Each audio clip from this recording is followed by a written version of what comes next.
한 수도사가 모티우스 아빠에게 물었다. 어느 곳에 가서 거하려 하는데 어떻게 살면 좋을까요? 성자가 답했다. 그대가 어떤 곳에 가서 살든 뭔가 특별한 방식으로 산다는 것을 사람들에게 알리지 마십시오. 예를 들어, 나는 만찬 자리에는 가지 않겠다. 나는 애찬식 음식은 먹지 않겠다 하는 식으로 말입니다. 그런 것들은 헛된 명예심에서 나온 것입니다. 후에 그대는 그것 때문에 곤란하게 될 것입니다. 사람들이 그대들에게 몰려들어 그런 식으로 따라하려 들 것이기 때문입니다. 수도사가 다시 물었다. 그럼 어떻게 하면 됩니까? 성자는 이렇게 답했다. 어디에 가서 살든지 다른 형제들이 하는 대로 따라 하십시오. 그러다가 그대가 신뢰할 만한 경건한 사람을 만나면 그가 하는 대로 따라 하십시오. 그러면 평안을 얻을 것입니다. 겸비는 그런 것입니다. 당신이 하는 것을 보고 다른 사람들도 따라 할 것입니다.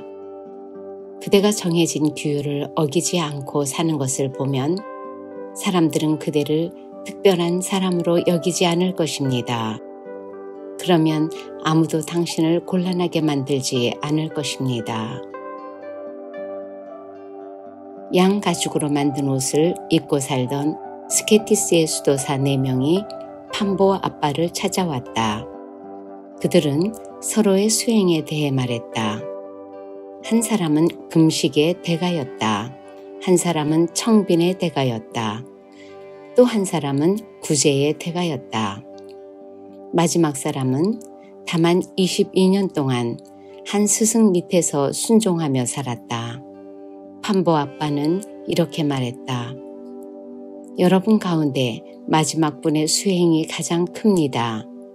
다른 분들은 자신이 원하는 것을 수행해서 얻었지만 이분은 자기 뜻을 죽이고 남의 뜻에 따라 살았습니다. 그렇게 끝까지 수행하면 순교자의 반열에 오를 수 있습니다.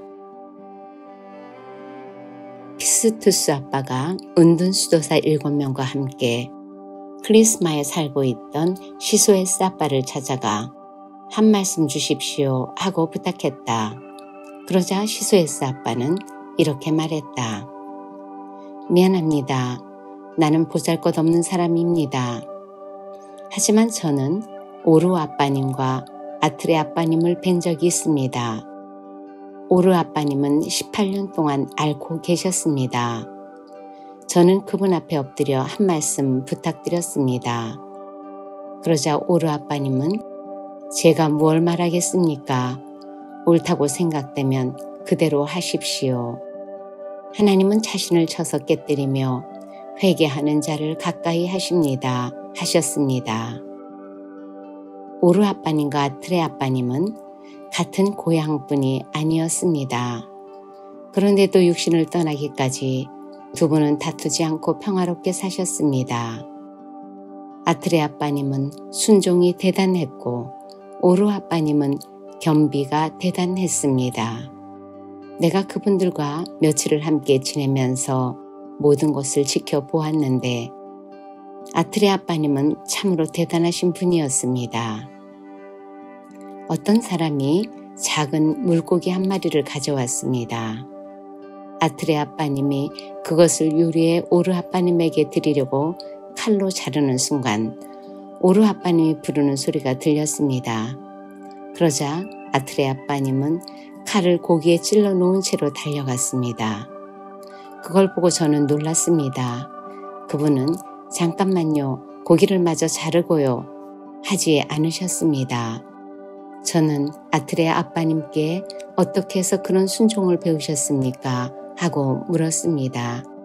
그랬더니 그분은 저는 아무것도 아닙니다. 순종은 오르 아빠님 것입니다. 그분의 순종을 한번 보시겠습니까? 하고는 물고기 요리를 일부러 형편없게 만들었습니다.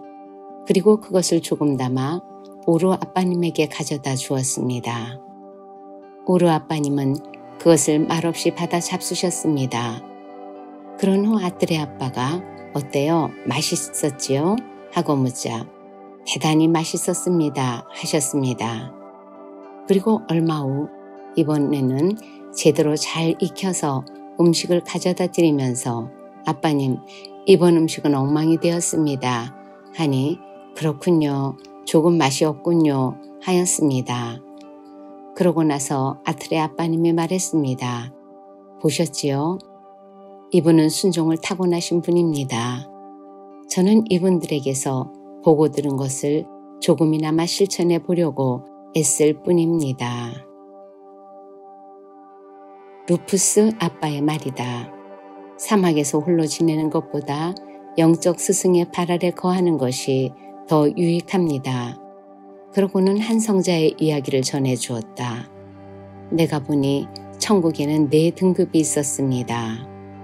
첫째는 아픈 중에도 하나님께 감사한 사람들이요. 둘째는 친절을 베푼 사람들로서 천국에서도 봉사를 하고 있었으며, 셋째는 사막에서 아무도 만나지 않고 지낸 사람들이었고, 넷째는 주님을 위하여 자기 스승에게 끝까지 순종한 사람이었습니다. 그런데 순종하며 산 사람은 황금 옷과 방패를 들었는데 다른 사람들보다 훨씬 영광스러웠습니다. 나를 안내하던 사람에게 물었습니다. 왜 이 사람이 다른 사람들보다 더한 영광을 얻었습니까? 안내하던 이가 말했습니다. 감사한 이나 친절을 베푼 사람은 자기 의지로 한 것입니다. 그러나 마지막 사람은 남에게 순종하기 위해 자기의 욕망을 모두 포기하고 아버지 되시는 하나님만 의지하였습니다. 그래서 다른 사람들보다 큰 영광을 얻었습니다. 그러니 형제여, 보시오. 주님을 위하여 순종한 사람이 얼마나 위대한지를. 순종, 그것만이 믿는 자의 구원입니다. 순종, 그것이 모든 덕행 중의 덕행입니다. 순종, 그것으로 하나님 나라가 드러납니다. 순종, 그것을 통해 하늘문이 열리고 그리로 성도들이 오르락 내리락 합니다. 순종, 그것은 성인들의 음식이며 음료로서 그것을 통해 완전에 이를 수 있습니다. 순종, 그것으로 천사들과 동행합니다. 한 형제가 히소에스 아빠에게 물었다. 우리가 함께 길을 가고 있을 때 길 안내자가 우리를 잘못된 곳으로 인도하면 그에게 지적을 해야 합니까? 성자는 아니요 하였다. 그럼 우리를 엉뚱한 곳으로 인도하더라도 내버려 둬야 합니까? 하고 묻자 성자는 이렇게 말했다. 그럼 어떻게 합니까? 몽둥이로 그를 때려야 할까요? 하루는 내가 알고 지내던 형제 12명이 길을 가고 있었는데 안내자가 길을 잘못 들어 온 밤을 헤맸습니다. 그들은 모두 잘못된 길을 가고 있음을 알았습니다. 그렇지만 어느 누구도 말하지 않았습니다. 날이 밝아서야 안내자는 길을 잃었다는 것을 깨닫고 용서하십시오. 제가 길을 잃었습니다 하였습니다. 그러자 그들은 우리도 알고 있었습니다. 그렇지만 침묵을 지켰습니다 하였습니다. 그 말을 듣고 안내자는 놀라서 죽을지도 모르는 위기에서도 형제님들은 아무 말씀도 아니하시고 자신을 다스리셨군요 하면서 하나님께 영광을 올렸습니다. 그날 밤 그들이 길을 잃고 헤맨 거리는 총 19km였습니다. 히페레키우스 아빠의 말이다. 수도자에게 가장 화려한 장신구는 순종입니다. 순종의 덕을 이룬 자는 하나님께서 그 기도를 들어주실 것이며 십자가에 못 박히신 그분 옆에 앉게 될 것입니다. 왜냐하면 십자가에 못 박히신 주님은 죽기까지 복종하셨기 때문입니다. 안토니 아빠의 말이다. 순종에 금욕을 더하면 사나운 야수라도 물리칠 수 있는 힘이 생깁니다.